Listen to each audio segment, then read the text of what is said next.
हाल ही में नासा ने अपने किस मिशन के लिए पहली महिला तथा अश्वेत पुरुष का चयन किया है? आर्टेमिस 2। आर्टेमिस 2 ये चंद्रमा पर जाएगा। ये मिशन कहाँ जाएगा? चंद्रमा पर।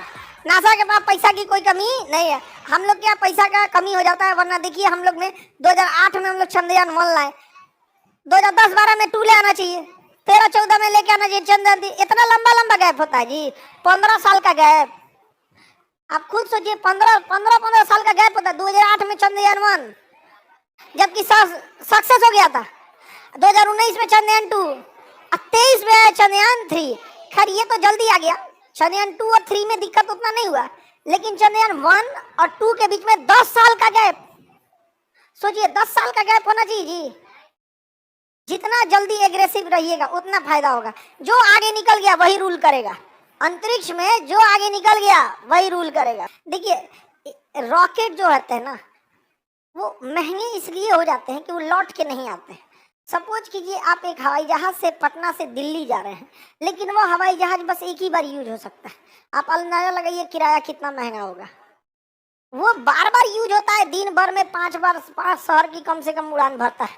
दिल्ली से उड़ के आता है पटना, फिर वापस पटना से जाता है दिल्ली, दिल्ली से चल गया कोलकाता, कोलकाता से वापस आया पटना, पटना से फिर गया दिल्ली, साफ सफाई हुआ, तनी आराम किया, फिर उसको रख दिया यहाँ पर। इस वजह से किराया सस्ता पड़ता है, क्योंकि हम उसका रीयूज कर लेते हैं। अगर दोबारा यूज नहीं करते तो कोई भी चीज़ महंगी ही आती है। रॉकेट के साथ भी यही होता है, एक बार हम सैटेलाइट में छोड़ देते हैं तो दोबारा हम यूज नहीं कर पाते। स्पेस एक इलॉन मस्क की कंपनी दोबारा यूज करने लगी, वो छोड़ के आता है रॉकेट, फिर रॉकेट आके लैंड हो जाता है, उसमें फिर ईंधन वगैरह भर दीजिए, पेंट वगैरह साफ सफाई करके दोबारा यूज कर लीजिए, तो सस्ता हो जाता है। तो इसरो ने भी इसको सिस्टम को लॉन्च किया, लेकिन दोनों में अंतर है। उसका जो रॉकेट है इलॉन मस्क का, वो खड़े उतर जाता है इससे, जिस वजह से उसमें एक्सीडेंट की संभावनाएं ज़्यादा होती है। लेकिन उस तुरंत पैसा वाला देश है सर।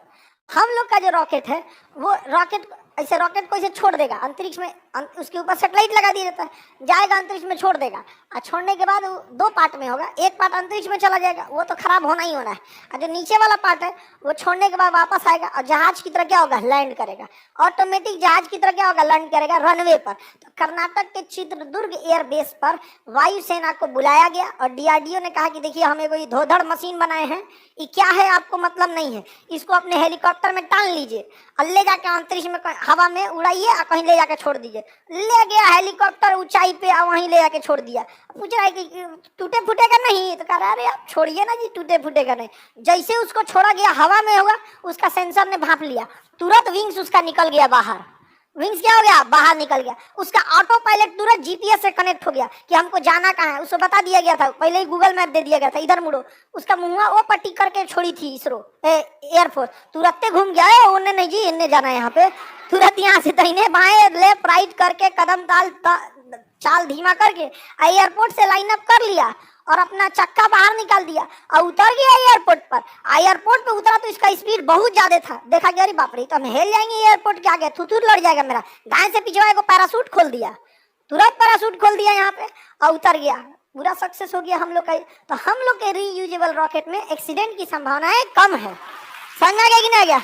तो देखिए जरूरत के हिसाब से हम लोग के पास क्या है ना कि अगर ज्यादा पैसा लॉस होगा ना, तो फिर जो मंत्रिमंडल है या जो सरकार है वो इसरो को लगेगा कि अरे यार इस पे पैसा बहुत बर्बाद हो रहा है, तो वो लोग भी उसी हिसाब से सोचते हैं। समझ आ गया कि नहीं आ गया? तो किसके सहयोग से हुआ है?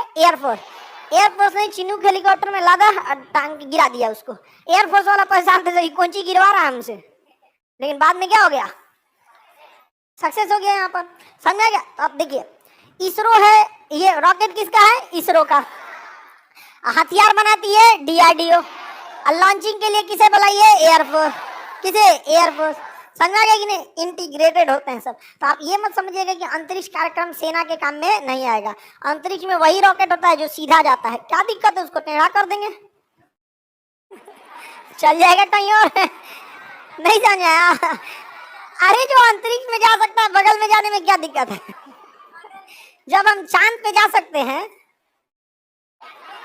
तो फिर चीन कितना दूर है? समझ आ गया?